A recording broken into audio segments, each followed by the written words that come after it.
ये बात आप आज खुद तय कीजिए कि आपको कहाँ जाना है। आज आप जो हैं वहीं रहना है या फिर आज आपकी जो स्थिति, जो आपके समक्ष जो परिस्थितियाँ उनको आपको कहाँ तक लेके जाना है, कहाँ तब्दील करने, मतलब कि आप अपने आप को कहाँ देखते हैं, ये आप खुद तय कीजिए और उस अनुरूप फिर है जो काम कीजिए। नमस्कार, जय हिंद। मैं हूँ आपका दोस्त कवि आदि गणेश। स्वागत करता हूँ आप सभी साथियों का और प्रारंभ करते हैं कक्षा 12 कि जो अंतराल भाग 2 पुस्तक हमने प्रारंभ कर रखी है। आज उसका चौथा और आखिरी अध्याय, यानी कि हमने कक्षा 9 की पुस्तकें दोनों पढ़ ली, कृतिका और क्षितिज। कक्षा 10 की कृतिका क्षितिज क्षितिज भाग 2 पढ़ ली। कक्षा 11 की सभी पुस्तकें पढ़ ली, वितान भाग 1, अंतराल भाग 1, आरोह भाग 1, वो सभी चीज़ें पढ़ ली है हमने। और अब कक्षा 12 की हमने वितान भाग 1 पढ़ ली है और आज अपनी अंतराल भाग 1 है जो कंप्लीट हो जाएगी। तो देखिए धीरे धीरे करते हमने सारा पाठ्यक्रम है जो कर लिया है। और शाम को ग्रेड 2 के लिए स्नातक स्तर वाला कबीर ग्रंथावली चल ही रहा है। हिंदी साहित्य का संक्षिप्त इतिहास वाली किताब जो है वो भी हमने कंप्लीट करवा रखी है, चैनल पर आपको मिल जाएगी।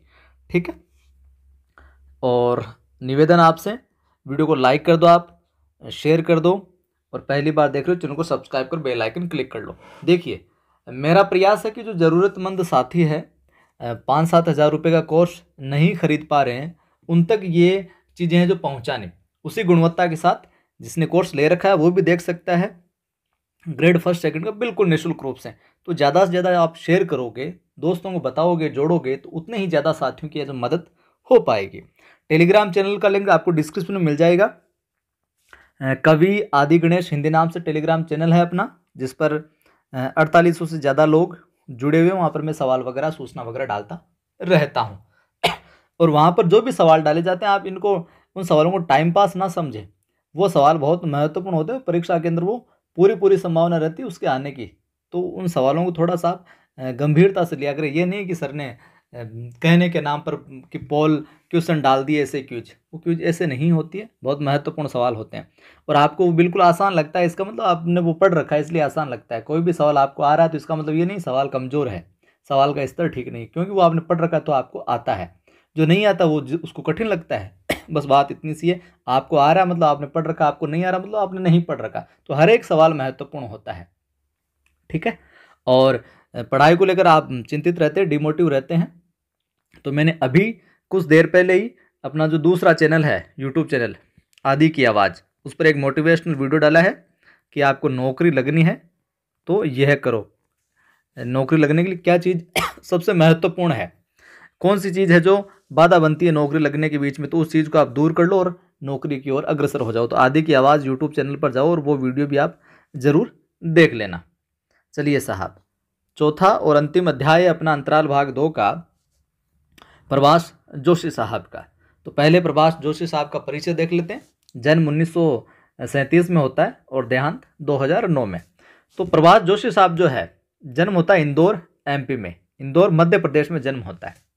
साथ ही इन्होंने पत्रकारिता की शुरुआत नई दुनिया के संपादक कौन, राजेंद्र माथुर के सानिध्य में जो की थी।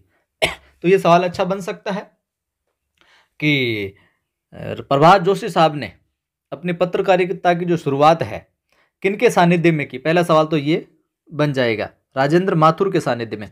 और राजेंद्र माथुर तत्कालीन समय में किसके संपादक थे, नई दुनिया के। ठीक है, 2 सवाल इस तरीके से बनाए जा सकते हैं। उनसे पत्रकारिता के संस्कार लिए, किनसे, राजेंद्र माथुर साहब से, इनकी गाइडेंस में। इंडियन एक्सप्रेस के अहमदाबाद और चंडीगढ़ संस्करणों का संपादन, प्रजापति का संपादन और सर्वोदय संदेश में संपादन है जो इनमें सहयोग किया इन्होंने भरपूर। 1983 में उनके संपादन में जनसत्ता अखबार निकला। कौन सा अखबार, जनसत्ता अखबार, जिसने हिंदी पत्रकारिता को नई ऊंचाइयां हैं जो दी। गांधी, विनोबा और जयप्रकाश के आदर्शों में यकीन रखने वाले प्रभाष जी ने जनसत्ता को सामाजिक सरोकारों से जो जोड़ा। जनसत्ता जो अखबार था इसको, और जनसत्ता में नियमित स्तंभ भी है जो लिखा करते थे ये, यानी अपना एक कॉलम चलता था इनका अलग से। कागदकारे नाम से उनके लेखों का संग्रह प्रकाशित है। जरूर ध्यान में रखना, बहुत बार पूछा गया कि कागदकारे क्या है। तो कागदकारे, एक तो पहली बात तो यह है कि लेखों का संग्रह है, लेख लिखे हुए हैं इनके अंदर। कागदकारे इस संग्रह के नाम से। और ये किनका है? प्रभाष जोशी साहब का बहुत महत्वपूर्ण है। और सन 2005 में जनसत्ता में लिखे लेखों संपादकीय का चयन हिंदू होने का धर्म शीर्षक से है जो प्रकाशित करवाया। जितने भी संपादक इन्होंने लेख लिखे उनका किस नाम से प्रकाशन करवाया? हिंदू होने का धर्म। ठीक है।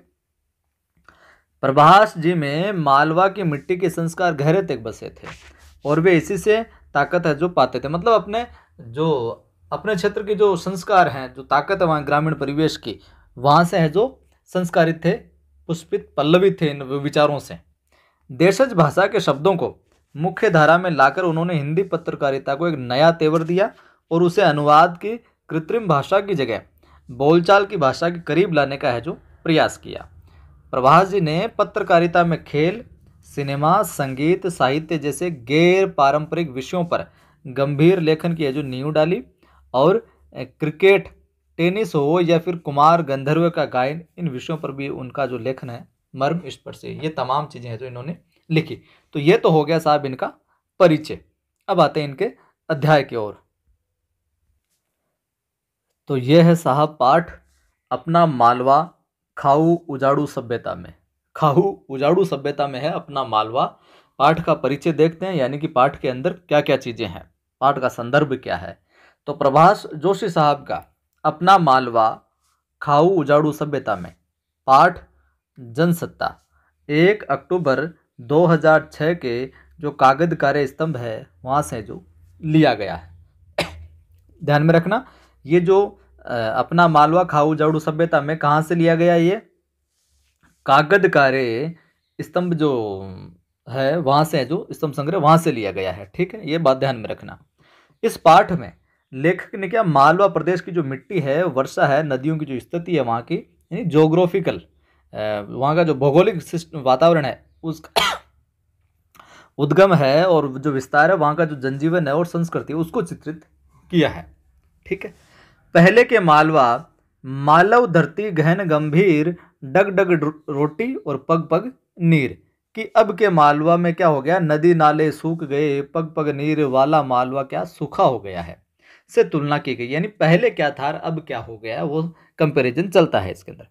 जो मालवा अपनी सुख समृद्धि एवं संपन्नता के लिए विख्यात था ना किसी समय, वही अब खाऊ उजाड़ू सभ्यता में फंस कर है जो उलझ गया है।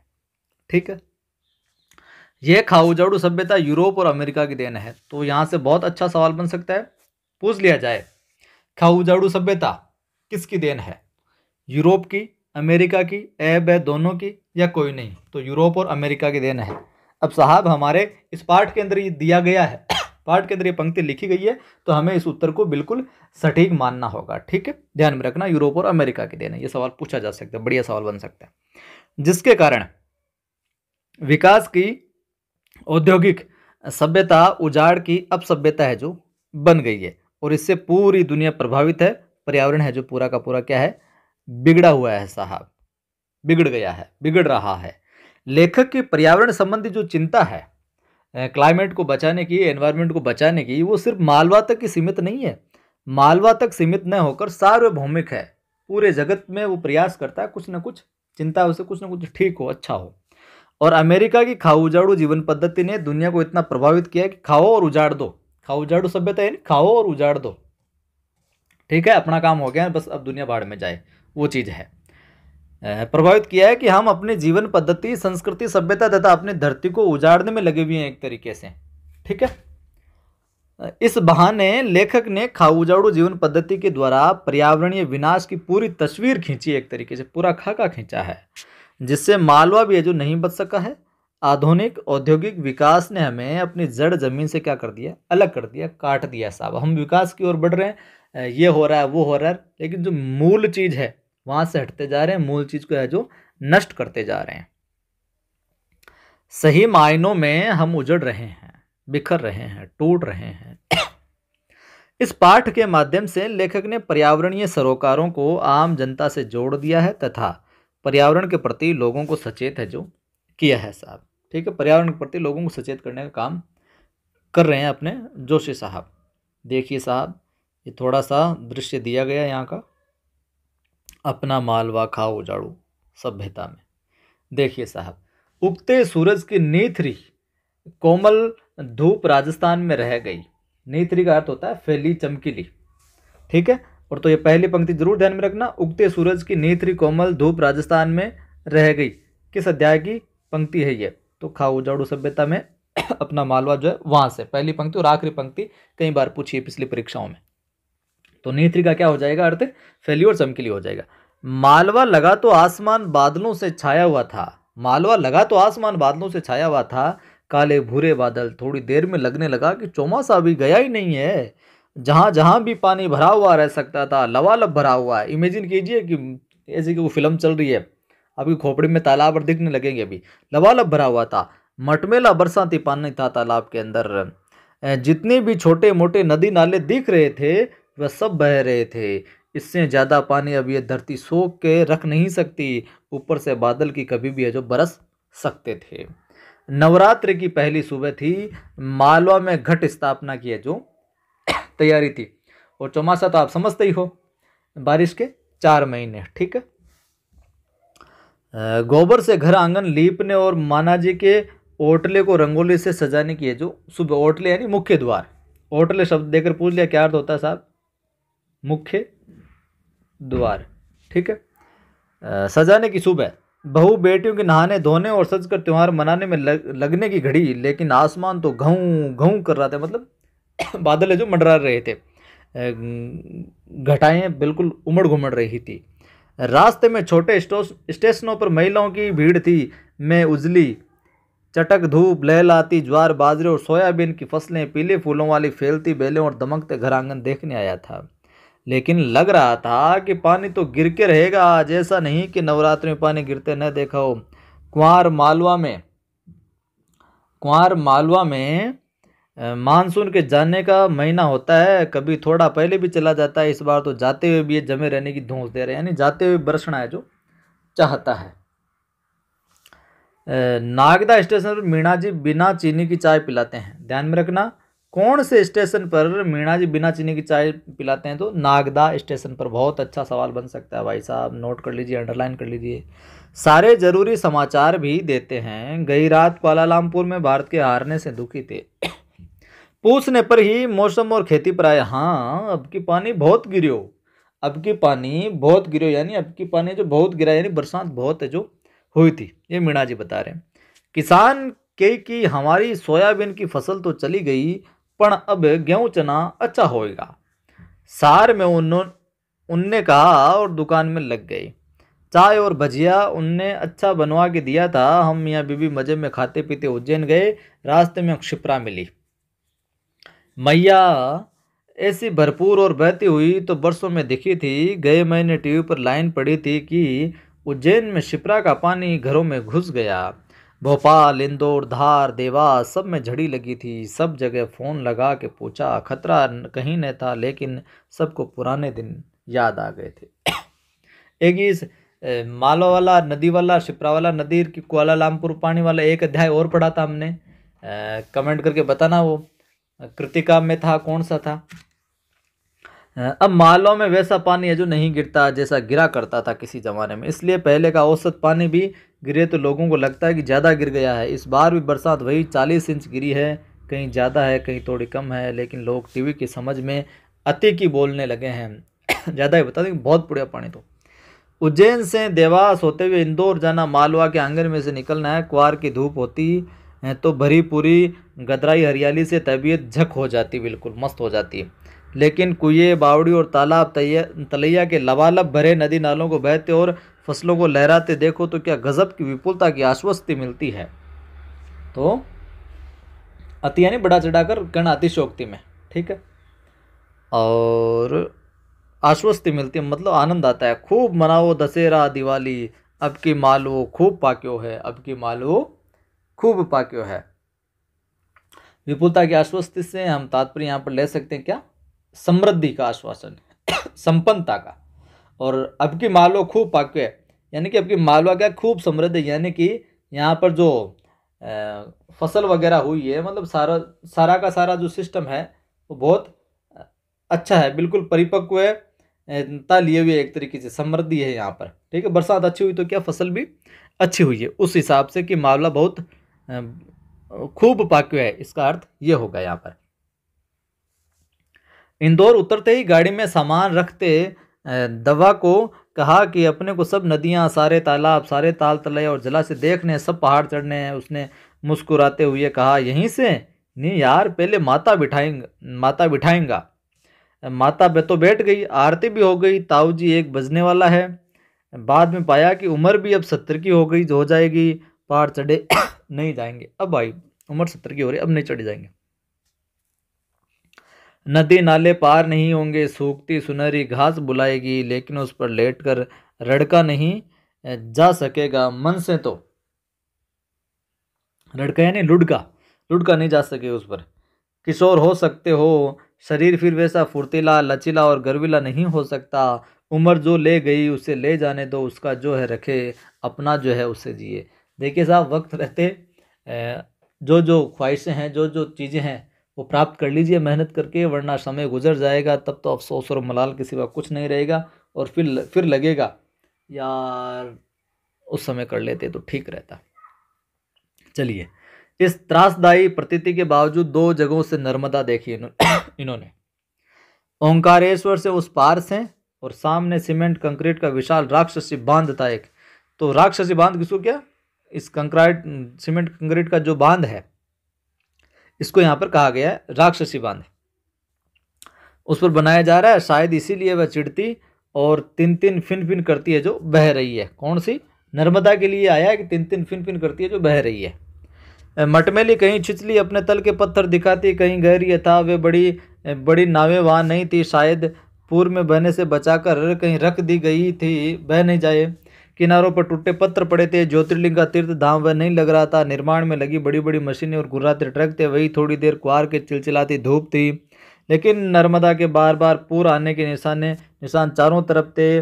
बावजूद यानी बाढ़ के जो आने के निशान थे, बाढ़ आ गई वो निशान, पूरी यानी बाढ़, ध्यान में रखना। बावजूद इतने बांधों के नर्मदा में अब भी ये जो खूब पानी और गति, इतने बांध बना दिए फिर भी पानी खूब है इसके अंदर नर्मदा में। नेमावर के पास बजवाड़ा में नर्मदा शांत, गंभीर और भरी पूरी थी। तो पूछ लिया जाए किस स्थान पर जो नर्मदा शांत गंभीर और भरी पूरी थी, तो नेमावर के पास बजवाड़ा में। शाम हो जाने पर भी जैसे अपने अंदर के मंदे उजाले, बिल्कुल धीमे उजाले से जो चमक रही थी एक तरीके से, सुगंध दे रही थी। चवथ का चांद यानी चतुर्थी का चांद, ठीक है, उस पर लटका हुआ से तात्पर्य ऊपर से आ रहा था रोशनी। और मिट्टी की ऊंची कगार पर पेड़ों के बीच बैठे हुए हम चुपचाप उसे प्रणाम कर रहे थे। बहन जी ने जैसे उसे सहलाते हुए कहा था, थक गई है, देखना अब रात को बहेगी। रात भर हम उसके किनारे ही सोए। सवेरे उठकर फिर जैसे उसके नमन में, प्रणाम में उसके किनारे बैठे। अब वह शांत बह रही थी। अपन घाट नीचे नर्मदा किनारे के लोग, बहन जी गंगा किनारे की, हम नदी को नदी नहीं एक माँ मानते हैं। नर्मदा मैया है, उससे हम बने हैं। उसके किनारे बैठना माँ के गोद में बैठना डूबना जैसा है। ओंकारेश्वर और नेमावर जाते हुए दोनों बार विंध्य के घाट उतरने पड़े। एक तरफ तो अपने भाई साहब सिमरोल का घाट था, दूसरी तरफ बिजवाड़ा था। दोनों में सागौन के जंगल थे। सागौन के और पत्ते खांकरे होते हुए फिर भी फुनगियों पर फूल के झल्ले, सिमरोल के बीच से चोरल खूब है जो बहती हुई यहाँ पर मिली थी साहब। बिजवाड़ में हर नाला बह रहा था, हर पहाड़ी नदी की रपट पर जो पानी था, जहाँ जिस रास्ते से पानी गुजरता था वहाँ पर पानी था। बचपन में पितृपक्ष और नवरात्रि पर ऐसा ही पानी मिलता था। सारे नदी नाले ऐसे ही कलमल करने, नहीं, संकरे रास्ते में पानी बहते हुए जो आवाज़ आती है ना, वो कलमल करते जीवित हो उठते थे। और बाद में धीरे धीरे हम इसको कलकल करने लग गए। पहले कलमल देशी भाषा में इसको वैसे प्रयोग करते हैं। पहाड़ों के सीने में कितने स्रोत है, सब बहे तो नीचे की काली मिट्टी खूब उमग कर फल फूल और अन्न देती है। नेमावर के रास्ते पर ही केवड़ेश्वर है, जहाँ से शिप्रा निकलती है, कालिदास की शिप्रा। बहुत बड़ी नदी नहीं है, लेकिन उज्जैन में महाकाल के पांव पखारे तो पवित्र हो गई। चंबल विंध्य के जनापा पर्वत से निकलती और निमाड़, मालवा, बुंदेलखंड, ग्वालियर होती हुई इटावा के पास जमुना में मिल जाती है। चंबल को हमने घाटा बिलोद में देखा, काफ़ी पानी था, खूब बह रही थी, उसमें नहाते लड़के को गर्व था कि यहाँ छोटी दिखती हो तो क्या हमारी चंबल से गंगा ही है जो बस बड़ी है। आगे बहुत बड़ा बांध है, खूब पानी है, इस बार गांधी सागर के सब फाटक खोलने पड़े, इतना पानी है जो भर गया। गांधी सागर बांध किस नदी पर बताना, देखिए कमेंट करके। गंभीर इतनी बड़ी नहीं है, हालांकि ऊपर आ गया उत्तर गंभीर इतनी बड़ी नहीं है, लेकिन हालोद के आगे यशवंत सागर को इस बार फिर उसने है जो इतना भर दिया कि 2500 साइफन चलाने हैं जो पड़े थे। 67 साल में तीसरी बार ऐसा हुआ, पार्वती और काली सिंध ने फिर रास्ता रोका, 2 दिन उनके पुल पर से पानी बहता रहा। इस बार मालवा के पठार की सब नदियों मालवा की पठार की सब नदियों में पुर आई है, पुर यानी बाढ़। पुर का जरूर ध्यान में रखना, पुर शब्द दे के पुर क्या होता है, यानी बाढ़ आई है। उसके पास से बहने वाली जो नर्मदा में भी खूब पानी आया है। बरसों बाद हजारों साल की कहावतें सच्ची हुई कि मालव धरती गहन गंभीर डग डग रोटी पग पग नीर किस अध्याय से लिखी, तो अपना मालवा जो खाऊ जाड़ू सभ्यता वहां से लिखी, ध्यान में रखना। दक्षिण से उत्तर की ओर ढलान वाले इस पठार की सभी नदियों के दर्शन हुए, खूब पानी, खूब बहाव और खूब कृपा नदी का सदा निरा रहना जीवन के स्रोत का है जो सदा जीवित रहना। सदा निरा नहीं हर वक्त बहने वाली, सदा निरा हमेशा, सदा नहीं हमेशा निरा नहीं बहने वाली, ठीक है। नदियों के बाद नंबर था किसका, तालाबों का। तो नदियों के बाद अब नंबर था तालाबों का। और हमारे आज के इंजीनियर समझते हैं कि वे पानी का प्रबंध जानते हैं, और पहले ज़माने के लोग कुछ नहीं जानते थे। आज के इंजीनियर ऐसे समझते हैं कि हम ही सब कुछ जानते हैं, क्योंकि ज्ञान तो पश्चिम के रिनेसां शाह के बाद ही आया ना। मालवा में विक्रमादित्य और भोज और मुंज रिनेसां शाह के बहुत पहले हो गए थे। तो विक्रमादित्य का संबंध कहाँ से, मालवा से है, भोज का भी मालवा से। ध्यान में रखना, ये सवाल पूछ सकते हैं। वे और मालवा के सब राजा जानते थे कि इस पठार पर पानी को रोक के रखना होगा। सब ने तालाब बनवाए, बड़ी बड़ी बावड़ियां बनवाई, ताकि बरसात का पानी रुका रहे और धरती के गर्भ के पानी को जीवंत रख सके।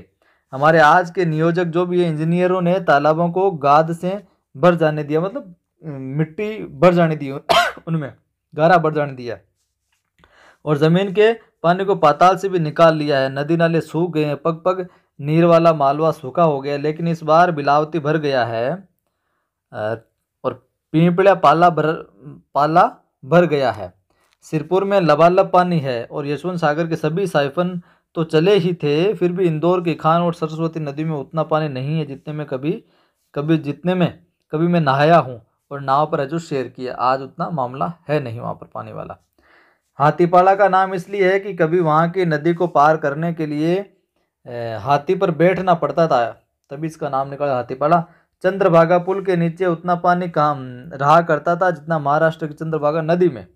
इंदौर के बीच से निकलने और मिलने वाली ये नदियाँ कभी उसे हरा भरा और कभी गुलजार रखती थी, बिल्कुल महका मस्त रखती थी।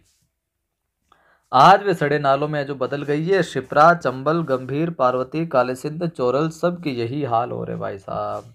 ये सदानेरा नदियाँ मालवा के गालों के आंसू भी है जो भी नहीं बहा सकती। ऐसे भी नहीं कि आंसू के समान भी हो जाए, मतलब ना के बराबर पानी बहता है। चौमासे में चलती है केवल, बाकी के महीनों में बस्तियों के नालों का जो पानी ढोती है।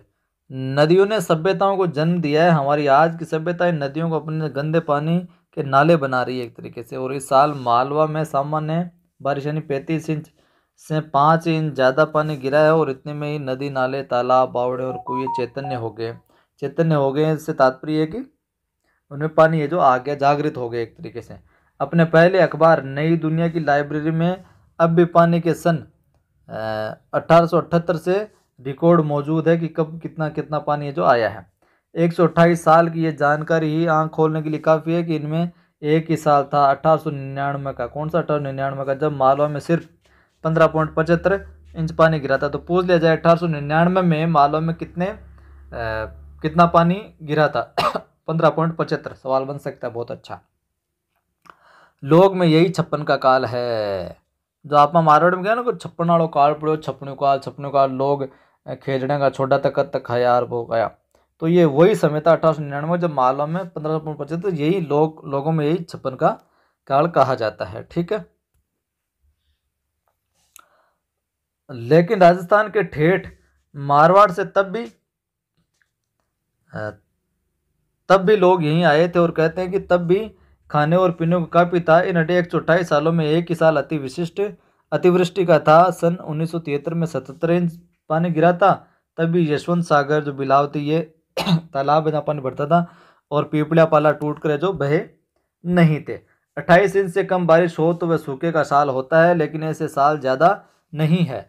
56 के काल ने देश भर में हाय हाय मचाई हो, लेकिन मालवा में लोग न पैसे मरे न भूखे, क्योंकि उसके पहले के साल खूब पानी था वहाँ पर, और बाद के साल में भी। तो यहाँ मामला ठीक था, बाकी तो गड़बड़ी था।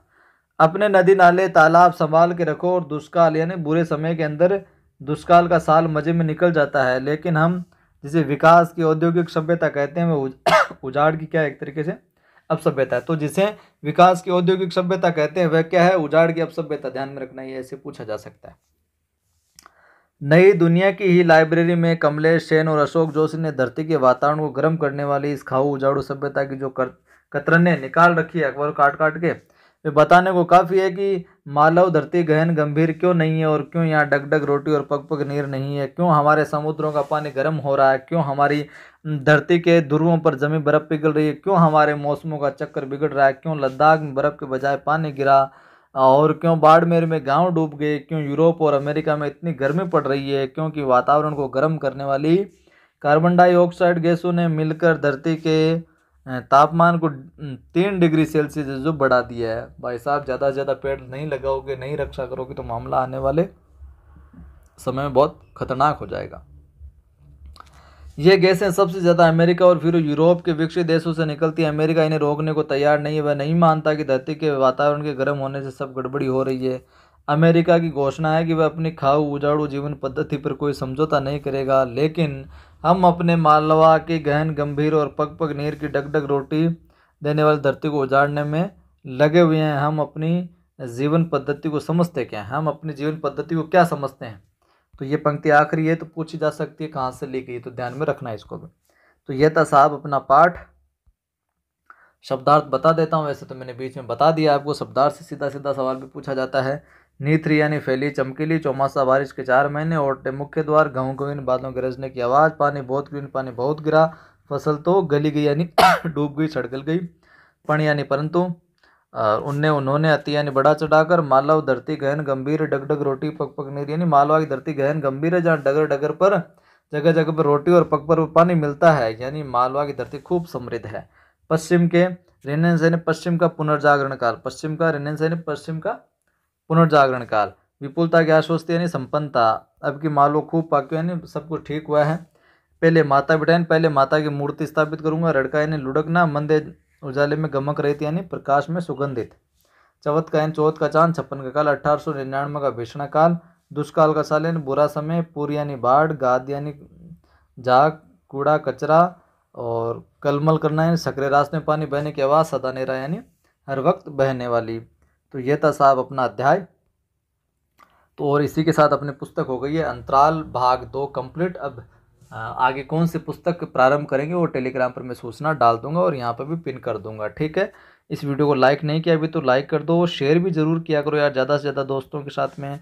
पहली बार देख रहे हो सब्सक्राइब कर बेल आइकन क्लिक कर लो, और साथ ही अपना जो दूसरा चैनल है आदि की आवाज़, यूट्यूब चैनल है आदि की आवाज़, वहाँ पर जाइए। और नौकरी के लिए सबसे ज़रूरी क्या चीज़ है, कैसे हम मोटिवेट रह सकते हैं, पढ़ाई के प्रति एनर्जेटिक रह सकते हैं, वो वीडियो आज अभी डाला है कुछ देर पहले, वो वीडियो भी आप जाकर देखें, ठीक है। जय हिंद, फिर मिलता हूँ।